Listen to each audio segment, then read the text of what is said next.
If you don't like living with family, you can leave. That's what my mother screamed across the living room. Full volume, full venom, like I was a stranger who'd overstayed her welcome. Like I hadn't paid every single bill in that house for almost a year. Like I was the one freeloading. My name is Samantha. And from wherever you're watching this, stay with me. Have you ever been used so quietly, so politely that by the time you noticed it was too late to scream? Because that's exactly what happened to me. And the way it ended? Let's just say, the locks didn't change, but the names on the deed did. Let me paint the picture. It was a Thursday. I had just gotten off a 10-hour shift. My car was running low on gas. My feet were blistered from standing. And all I wanted was to sit in my office, the one I designed, with the glass desk and floating bookshelves. But I couldn't, because that room now belonged to my brother and his two toddlers. The walls were covered in crayon. The carpet had apple juice soaked into its fibers. And my mother's voice greeted me before I could even put my keys down. "There you are," she said, as if she'd been burdened by my absence. "Dinner's not ready. What were you doing all day?" What was I doing? I'd paid the $2,200 mortgage that morning. I'd sent off the utility bills. I'd even Venmo'd my brother $80 for his emergency groceries. And she had the nerve to ask me what I was doing? Still, I bit my tongue. I smiled. I pulled out leftovers and reheated them for everyone. Even after they complained about the taste, I smiled. Even after they left the dishes in the sink, I washed them. And when I dared, truly dared to ask if I could move my desk into the hallway just so I had a place to work again, my mother's response wasn't confusion. It wasn't apology. It was war. "If you don't like living with family," she barked, standing over me, "then leave." Not one person in the room said anything. My brother shrugged. His wife avoided my eyes. My father turned the TV up. So I nodded. And that night, I packed a pillow, a blanket, and my laptop, and I slept in the car. I was freezing by 4 a.m., but I didn't cry. I just stared at my ceiling. Well, the ceiling of the car I still made payments on, and whispered, "Okay." Because I wasn't sad anymore. I was done. Done giving, done begging, done being the silent backbone to a house that spat on my spine. At 5:17 a.m., I unlocked my phone, opened my banking app, scrolled to the transfer tab, and clicked one button. I didn't have to say a word. I didn't scream or slam the door. But that single transfer? It changed everything. And my mother, the one who thought her name still meant power in that house, she had just unknowingly signed her way out. You don't realize how deep the betrayal goes until you start counting. 11 months. That's how long they lived under my roof, rent-free, bill-free, consequence-free. And in all that time, not once did anyone say, "Thank you." Not once did my mother ask if I was okay working overtime just to keep the lights on. Not once did my brother hesitate before tossing another Amazon package on the porch like he'd paid for it himself. Not once did anyone even look around and realize the only reason that house kept breathing was me. And the sickest part? I let them. I handed them the oxygen mask while I choked on fumes. When they moved in, it was supposed to be temporary. Mom had sold her condo. My brother and his wife had been evicted. I thought, okay, we're family. Let's hold each other up. But holding them up turned into holding everything. I paid the $2,200 mortgage, $300 gas bill, $190 internet, $1,000 groceries, another $400 in random urgent needs, birthday cakes, baby formula, Uber rides, doctor copays. And every month, like clockwork, my mom would look at me across the kitchen table and say, "It's what families do." But what she really meant was, "It's what you do." And we take. The house I worked 10 years to buy had become a feeding trough. And I was the cow. I missed Zoom meetings because the kids were screaming in the background. I gave up my own bedroom twice when relatives visited from out of town. And when I caught the flu last winter, they locked the guest room and told me to sleep on the couch for everyone's safety. I slept next to a dog crate. I never complained. I told myself, it's just a season. It'll pass. But it didn't pass. It grew. My brother started treating the garage like his personal gym. Dumbbells, bench press, protein powders stacked next to baby diapers. My father turned the sunroom into a smoking den. And my office? Gone. Stripped. Repurposed as a toddler's nursery. My custom desk was sold to make space. No one even asked me. And every time I flinched, every time I hinted at needing space or quiet or dignity, my mother would say the same thing. We're your family. Act like it. The irony? I was acting like family, the kind that sacrifices, that holds it together, that shuts up and shows up. But they acted like I was the help. So that night, the night she screamed, it wasn't just about a room. It wasn't just about a desk or a bed. It was about the years they drained from me, the love they disguised as entitlement, the way they taught me that being needed was the same thing as being loved. It wasn't. That morning in the car, I didn't transfer money out of an account. I transferred ownership of the house, of the title, of the mortgage. Because 3 months ago, when I saw things weren't changing, I made a quiet move. I bought a second property. Put it in my name.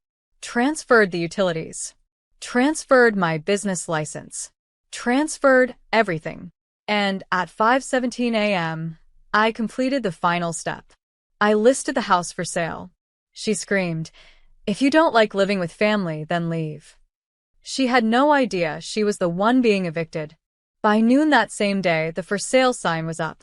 A clean, white board with bold red letters, hammered straight into the lawn by the realtor I'd been quietly working with for 6 weeks. She even texted me a photo once it was done. The house looked so peaceful in that picture. If you didn't know better, you'd never guess that inside lived a hurricane of entitlement, noise, and guilt-tripping disguised as love. I didn't walk through the front door that day. I didn't need to. My car was still my safe space, my thinking room. And I had one more move to make. I waited until 3 p.m., right when my mother usually finished her rest, and my brother began his ritual of shirtless protein shakes in the backyard like he was in some TikTok fitness cult. Right when the toddler tantrums hit their peak. That's when I sent the group text. Hey. Since none of you asked when I'd be home, just a heads up, I won't be. The house is on the market. You have 30 days to vacate. Legal notices will follow. Questions can go through the agent. I stared at my screen, took a deep breath, and hit send. No emojis. No apology. Just facts. The reaction was nuclear. Within 30 seconds, my phone blew up with calls, texts, threats disguised as concern. My brother's message was first. "You're joking, right? Sam, this affects my kids." My mother's reply was longer. A wall of text that started with, "How dare you?" and ended with, "You're not even a real daughter." And that one I screenshotted. Not for revenge. Just for memory. I needed to remember that love, in our house, always came with conditions. They didn't call me when I was sick. They didn't help when I cried after losing a contract. They didn't say a word when I pawned my heirloom jewelry just to cover that $800 heating bill last December. But the minute I stood up, suddenly they cared. My dad didn't text. He sent me a voice note, something about humiliating the family and how daughters are supposed to build homes, not sell them out. I played it once, then deleted it. The truth was, I hadn't sold them out. I'd saved myself. That night, I stayed in a friend's guest room. She'd been asking me for months why I looked so tired, why I flinched at phone calls. I never told her the full story, but when I showed up at her door and asked, "Do you have space for one more tonight?" she opened the door without asking a single question. Sometimes strangers treat you better than blood. Meanwhile, the family group chat turned into a war zone. They begged, then threatened, then tried guilt. My brother asked if I could give them just one more month. My mother said she'd never forgive me. My dad said, "You think you're above us? You think that house makes you better?" No. I didn't think the house made me better. But I did think the people who lived in it should have at least respected the one who paid for it. So, I didn't reply. I forwarded the text to my realtor and let her handle the storm. Because while they were busy yelling in a house that no longer belonged to them, I was already unlocking the door to my new one. With a deed in my name, peace in my lungs, and not a single mattress on the floor. They thought I was impulsive, that I'd just snapped overnight. But I didn't. What they never realized, what they never even bothered to ask, was how long I'd been planning my exit. It started small. I stopped leaving mail on the hallway table. I opened a private P.O. box for my personal business documents. I moved my LLC from the shared address to a virtual one downtown. And then one day, while picking up my dry cleaning, I saw a flyer taped to the window of a realtor's office. Feeling unappreciated in your own home? It read. I froze. Because yes, I was. That flyer stayed folded in my purse for 2 weeks. But when my brother's wife accidentally used my credit card to order a $300 blender, the kind with Bluetooth and presets, I called that realtor. Her name was Dana. And Dana didn't blink when I said, I want a way out, but I can't let my family know. Not yet. She leaned forward, smiled, and replied, then let's build the exit first. Quietly. And we did. We found a 2-bedroom loft near the river. High ceilings. Sunlight in the mornings. A small balcony. No screaming toddlers. No cigarette smoke. No one asking for just a little help with rent this month. Just me and silence. While they bickered over groceries, I was signing a second mortgage with my bonus check. While they turned my office into a nursery, I was furnishing a new one with real hardwood and a view. They thought I was always out with friends. But I was at Home Depot. They thought I was being standoffish. But I was building my own sanctuary. And I kept receipts, all of them. Every transfer I made from my business account to cover household emergencies. Every bill that was supposed to be split but ended up in my name alone. Every email from my mother saying things like, you're the stable one. You can handle more. I had them organized in folders. With dates. With proof. Because I knew eventually they'd try to twist it. They always did. So I came prepared. When my brother texted Dana and said, this isn't legal. We live here. She forwarded him the rental agreement. Blank. No signatures. No lease. Just a family freeloading on good faith. When my mother tried to call the bank and freeze the sale, they told her, ma'am, your name isn't on the title. She didn't even know that I'd refinanced 6 months ago, under my name only. She thought family meant power. She never imagined I'd outgrow the chains quietly. The night the official notice was served, she called me. She didn't yell this time. She whispered, you're throwing away your own blood, Samantha. I took a long breath, stepped onto my balcony, and said, No. I'm throwing away a house full of users who never once saw me as more than a wallet. She was quiet. Then she hung up. I sat in the dark for a while after that. No music. Just the distant sound of city lights. My inbox pinged with an email from Dana. An offer had come through. Above asking price. Cash buyer. I smiled. Because while they were screaming about betrayal, I was finally tasting freedom. And the best part? They still thought they had 30 days. But what they didn't know was that the buyer wanted the house vacant in 7 days. That's all they had left in the house they thought would always be theirs. And the clock was already ticking. I didn't warn them. I didn't walk in with a speech or a suitcase full of ultimatums. No. I let the silence work. Because silence, when you've been ignored for too long, becomes the loudest language. On day 1, my brother called me 17 times. By call number 6, he stopped pretending to be calm. This isn't fair. You can't just dump us on the street. He forgot I wasn't just dumping anyone. I'd been carrying them for almost a year. My mom texted next. A photo of my brother's kids sitting on the stairs, hugging a stuffed bear. The caption? Is this what you wanted? For them to suffer? That part stung. Not because it was true, but because she was using innocent faces to protect guilty ones. I didn't reply. Instead, I sent Dana the green light to proceed with buyer inspection. The next day, 2 agents and the buyer showed up to tour the house. My family acted confused, then indignant, then outraged. "Why are these people here?" my father asked Dana. She smiled calmly. "This is a scheduled walkthrough. It's in the agreement." My mother looked like she'd swallowed vinegar. "What agreement?" Dana simply handed over a copy of the transfer documents, legally filed, signed, and stamped. I watched the whole thing from across the street, parked in my car, sipping coffee. A small act of theater. A front row seat to their unraveling. The buyer walked out smiling. He shook Dana's hand and said, "7 days. Just like we discussed." That night, I got another call. This time, it was my brother's wife. Her voice was trembling. "Samantha, please. The kids, they don't understand what's happening."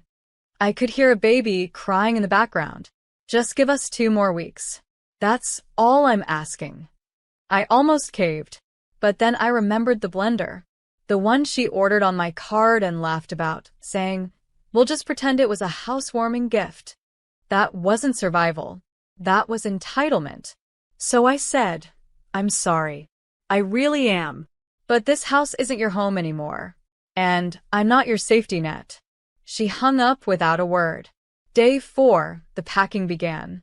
Half-heartedly, angrily. They thought I'd change my mind. They thought guilt would save them. But guilt doesn't work on someone who's been emotionally bankrupt for 11 months. On day 5, they tried to stall the buyer. Claimed, "We have mold. The pipes leak. The roof has issues." The buyer's inspection crew debunked it in hours. Dana called me, laughing softly. "Your family's running out of tricks." I wasn't laughing. I was grieving. Because this wasn't just revenge. It was mourning, the kind of pain you feel when you realize your family loved the version of you they could control, not the one who grew a spine. Day 6, the begging stopped. They packed in silence. My mother didn't text. My brother didn't call. My father finally turned off the TV. I guess they realized the locks weren't changing. But the power had. And by day 7, I was standing outside the house, watching movers load boxes into a truck. My brother walked past me once, didn't say a word. My mother followed behind him, clutching a ceramic angel that used to sit on our mantel. She stopped, glared at me. "I hope you're proud." I looked her in the eye. No, Mom. I'm finally free. And I walked past her, straight into a house that was no longer mine, but never really theirs either. The house echoed, not with sound, with absence. No baby screams. No slamming bathroom doors. No passive-aggressive footsteps outside my bedroom. Just empty floors, half-peeled stickers on the fridge, and the faint smell of burnt toast they always left behind. They were gone. It should have felt triumphant, like a crown moment. But I stood in the center of the living room, staring at the dent in the wall where my brother once slammed the stroller, and all I felt was quiet. Not peace. Not yet. Just quiet. Dana stood beside me, clipboard in hand. "Buyers are transferring final payment by 3 p.m. You ready?" I nodded slowly. I've been ready, but my chest said otherwise. I walked through each room one last time. The nursery that used to be my office still had the faint outline of my old vision board under the peeled paint. The kitchen, missing 2 drawer handles and half a spice rack. I remember cooking 3 meals a day there while my mother sat watching soap operas, never once offering to help. The hallway, once covered in my framed degrees. She made me take them down. "It feels like you're bragging," she said. And my bedroom. My little cave. The only space I had left at the end. I remembered the night I got my biggest client, the one that made everything possible. I came home beaming. My father asked, "How much did they pay you?" Not "congratulations." Not "I'm proud." Just money. That's all I ever was to them. A wallet with feelings. And when the wallet stopped working, they snapped. Downstairs, Dana was locking up. She glanced at me and said gently, "They signed the move-out verification. No damages claimed. No lawsuits pending. It's done, Sam." I took one final breath. Then so am I. We handed over the keys to the buyer at 4:15 p.m. He smiled, thanked me, and said, This house has good bones. I almost laughed. It has good bones because I kept it standing. I walked away without looking back, got in my car, plugged in my new address, and drove. My new loft smelled like lavender and fresh paint. The windows overlooked a river. My desk, the one they sold without asking, had been replaced. Not with the same one, with a better one. One I built myself. And I sat in that chair, the soft leather still adjusting to my body, and finally cried. Not because I missed them, because I had grieved them already, long before they left. I cried because I finally had space to feel. And the silence? This time, it didn't feel empty. It felt like freedom. That night, I turned my phone back on. Missed calls, texts, voicemails. One from my mother. If you're done with your tantrum, we're ready to talk. You embarrassed us. But we're family. We can work it out. I listened to the whole thing. Didn't delete it. I just saved it under a folder titled, Never Again. Because what they call love isn't. Real love doesn't use silence as a weapon. Doesn't turn your generosity into debt. Doesn't punish you for growing.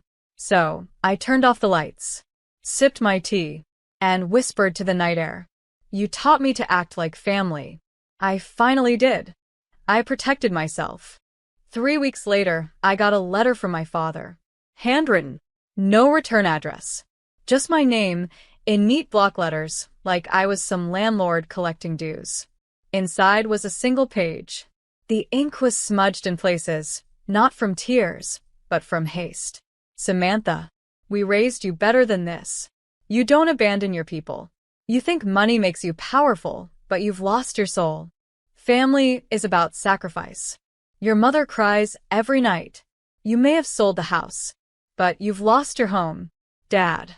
No apology. No reflection. Just shame gift wrapped in his handwriting. I didn't cry. I didn't even get angry. Because it confirmed everything I'd known deep in my bones. They didn't want me. They wanted my usefulness. They dressed it up as love, as tradition, as doing your part.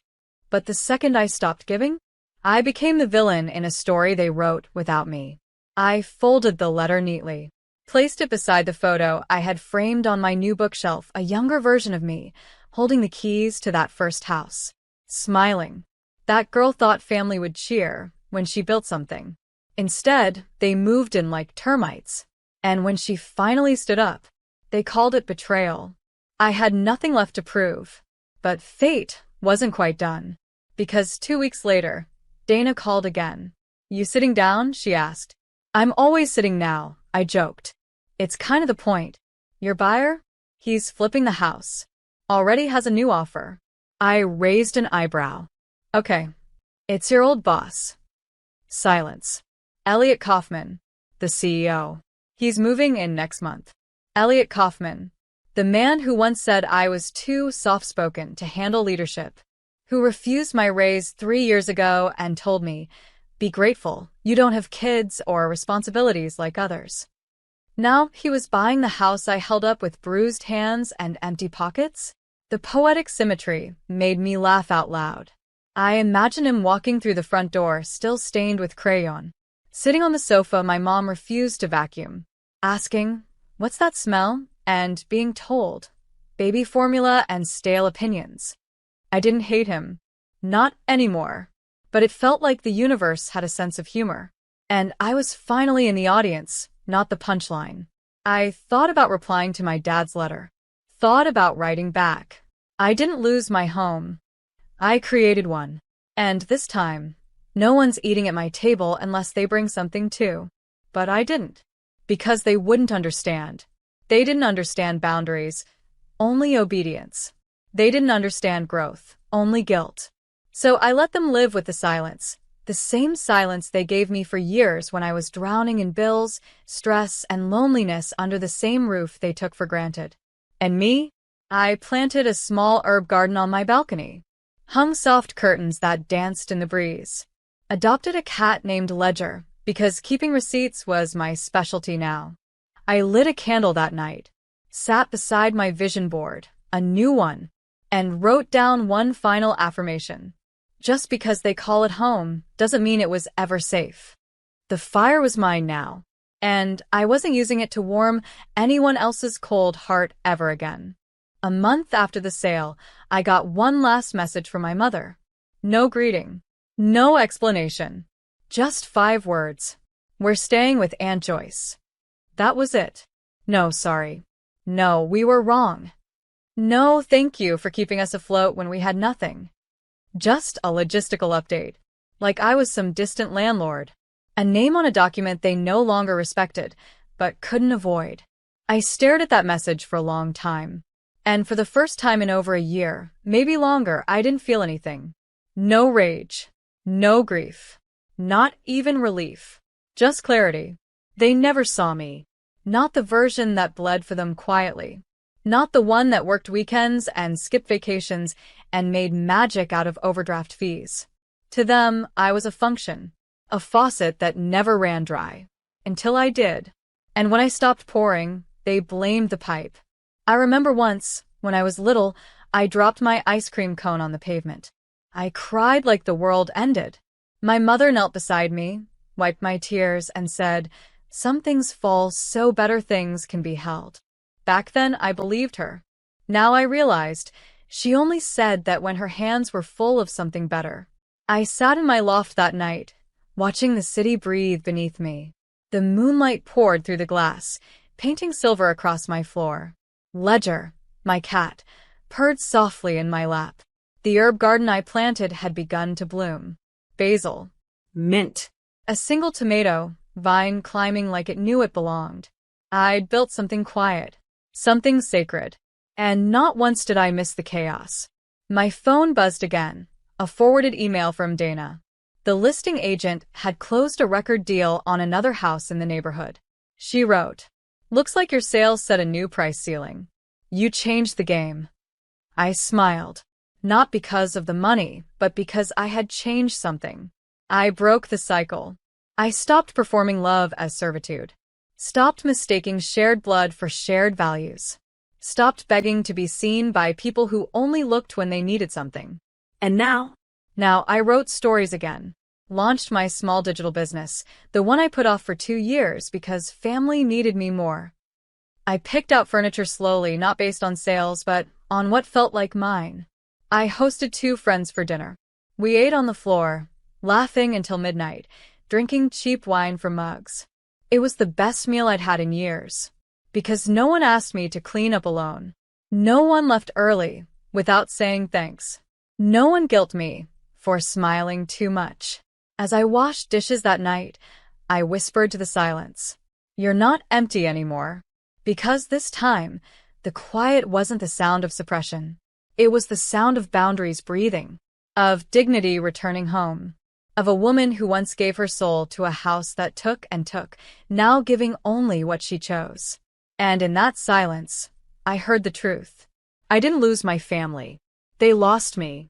And I gained myself.